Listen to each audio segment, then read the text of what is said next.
जयपुर के गोविंद देव जी मंदिर का जहां पर अन्नकूट का आयोजन किया जा रहा है। हमारे वरिष्ठ सहयोगी अनिल सैन सीधा लाइव हमारे साथ वहां से जुड़ चुके हैं।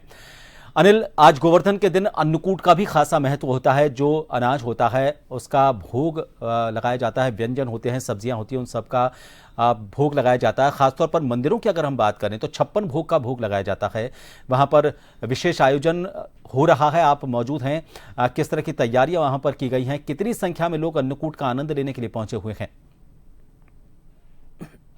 देखिए प्रभात, बड़ी संख्या में जो जयपुर या जयपुर के बाहर के लोग हैं, आप गोविंद देव जी मंदिर में यहाँ पर देखेंगे पहुंचे हुए हैं। सुबह से कतारें यहाँ पर लगी हुई है और खासतौर से आज विशेष झांकी भी है 56 भोग की। आपको भगवान से पहले भक्तों के दर्शन यहाँ पर करवाते हैं। जन टीवी के दर्शकों को कि आप देख सकते हैं, ये जो कतार है ये सुबह से लगातार देखी जा रही है। और इसी तरह से क्योंकि व्यवस्थाएं पहले से ही गोविंद देव मंदिर में गोविंद देव जी के प्रशासन की ओर से यहाँ पर की गई है, लेकिन हम देख रहे हैं जो स्वयं सेवक यहाँ पर हैं वो भी भक्तों को दर्शन करा के आगे यहाँ पर निकाल रहे हैं। आज का दिन खासा महत्व रखता है। हम देखें दीपावली के बाद भी भगवान के दर्शन करना, और उसके साथ साथ आज गोवर्धन पूजा है और उसके उपलक्ष्य में जो 56 भोग की झांकी यहाँ पर गोविंद देव मंदिर में सजी है। काफी भव्य झांकी यहाँ पर सजाई गई है। अलग अलग नाना प्रकार के जो मिष्ठान है वो यहाँ पर देखे जा सकते हैं। गोविंद देव जी मंदिर के अंदर ये झांकी जो है वो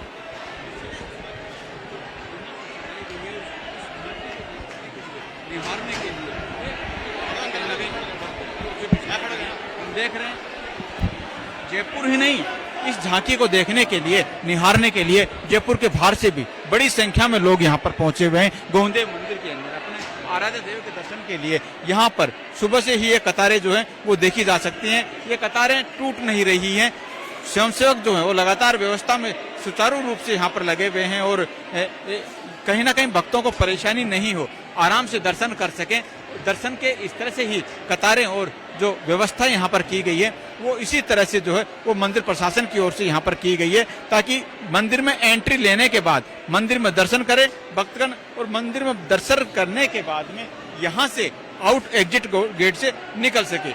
यहाँ पर हमने देखा ठाकुर जी श्री जी को पंचामृत अभिषेक का जो अभिषेक है वो भी यहाँ पर सुबह किया गया था, और उसके बाद में जो प्राचीन सुनहरी पोशाक है वो यहाँ पर ठाकुर जी को यहाँ पर धारण कराई गई है। और हमने देखा भी है कि अन्नकूट की जो झांकी यहाँ पर है, अभी लगातार यहाँ पर जो झांकी सजी हुई है, और उसमें इस 56 भोग के साथ साथ जो अन्नकूट की झांकी होगी उसमें चावल 25 प्रकार के जो कच्चे भोग व्यंजन है वो यहाँ पर शामिल होंगे। और तमाम जो भोग है उसके यहाँ पर भगवान गोविंद देव मंदिर के अंदर जो है वो भोग यहाँ पर लगाया जाएगा। यहाँ पर ये फिलहाल 56 भोग की झांकी है, और इसी झांकी को निहारने के लिए हम तो यूं तो देखते हैं कि गोविंद देव जी मंदिर के अंदर सुबह से लेकर लगातार शाम तक भीड़ भक्तों की, श्रद्धालुओं की यहाँ पर रहती है। लेकिन आज खासा उत्साह जयपुर के तमाम जो श्रद्धालु हैं उनके अंदर देखा जा सकता है, और जो गोविंद देव जी के भक्त हैं वो कहीं ना कहीं यहाँ पर पहुंचते हुए देखे जा सकते हैं। ये कतारें सुबह से ही लगी हुई हैं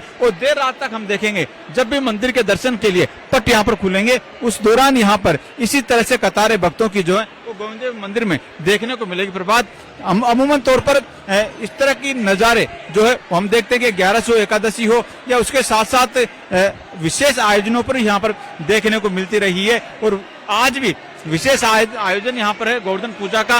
उसी को देखते हुए ये जो झांकी यहाँ पर सजाई गई है, ये काफी भव्य झांकी मंदिर के अंदर, मंदिर गोविंद देव जी की यहाँ पर ठाकुर जी की सजाई गई है। प्रभात, ये जो आयोजन होता है खासतौर पर अन्नकूट का आयोजन, ये सिर्फ ये नहीं है कि अन्नकूट बनाया 56 भोग लगा दिए, बल्कि प्रकृति और जो अन्न हमारा होता है, जो हमारा पेट भरता है, उसके प्रति हम हमारा सम्मान भी प्रकट करते हैं।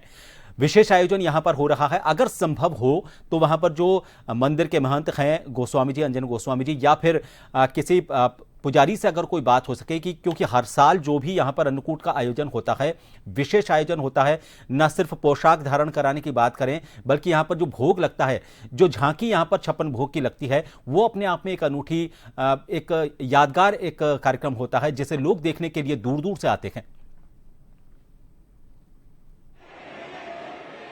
देखिए बिल्कुल यहाँ पर चाहे जन्माष्टमी का पर्व हो, प्रभात, और उसके साथ साथ एकादशी पर भगवान के दर्शन करने की बात हो और खासतौर से अन्नकूट के ऊपर जो झांकी यहाँ पर सजाई गई है, इस पर्व की यहाँ पर बात की जाए, काफी विशेष तरीके से मंदिर के यहाँ पर सजाया गया है। फिलहाल अगर मंदिर में देखा जाए तो स्वयं सेवक जो है वो मैनेज करते हुए देखे जा सकते हैं। दूसरी तरफ महंत और पुजारी जो हैं वो मंदिर के वो व्यवस्था में कहीं ना कहीं लगे हुए हैं, क्योंकि फिलहाल अन्नकूट का भोग यहाँ पर श्री जी को यहाँ पर लगने वाला है और 56 भोग की झांकी यहाँ पर सजी हुई है। लेकिन फिर भी जो व्यवस्थाएं हैं अपने आप में सुचारू यहाँ पर कही जा सकती हैं। तमाम जो भक्तों के लिए एंट्री से लेकर एग्जिट तक की जो व्यवस्थाएं हैं उनको सुचारू रूप से यहाँ पर किया गया है। व्यवस्थाएं जो है वो स्वयंसेवकों के जिम्मेदारी यहाँ पर की गई है और जो भी भक्तगण एंट्री लेने के बाद में भगवान के दर्शन यहाँ पर कर रहा है, गोविंदेव जी के दर्शन कर रहा है, दर्शन लाभ लेने के बाद में मंदिर के बाहर तक की व्यवस्थाएं जो है वो यहाँ पर समुचित यहाँ पर देखी जा सकती है। पुलिस प्रशासन भी जो है वो यहाँ पर पूरी तरह से सहयोग करता हुआ नजर आ रहा है। भीड़ ज्यादा है, हम देख रहे हैं ये जो कतारें हैं ये और भी आगे जैसे जैसे दिन बढ़ेगा उसके साथ साथ ये कतारें जो है और आगे बढ़ेंगी, भीड़ इसी तरह से बढ़ती रहेगी। लेकिन ये झांकी जो है एक अलग भव्य रूप इसका कहा जा सकता है जन टीवी के माध्यम से। तो दर्शक जो गोविंदेव जी प्रांगण में मंदिर में नहीं पहुंच पाए हैं वो जो है वो इस मंदिर तक पहुंच सकेंगे और मंदिर तक पहुंचकर जन टीवी के माध्यम से गोविंदेव जी के दर्शन यहां पर कर सकेंगे। गोविंदेव जी की एक झलक पाकर अपने आराध्य देव की मिन्नत भी जो है वो जन टीवी के माध्यम से कर सकते हैं। फिलहाल ये 56 भोग की झांकी है और हम देखेंगे इसके बाद भी अलग अलग झांकियों का जो दौर है वो गोविंदेव मंदिर में यहाँ पर चलेगा और भक्तों के लिए अलग अलग झांकियां जो है वो यहाँ पर सजाई जाएंगी। फिलहाल अन्नकूट का भोग यहाँ पर लगाने की मंदिर में तैयारी है। जानकारी के लिए और ये जो तस्वीरें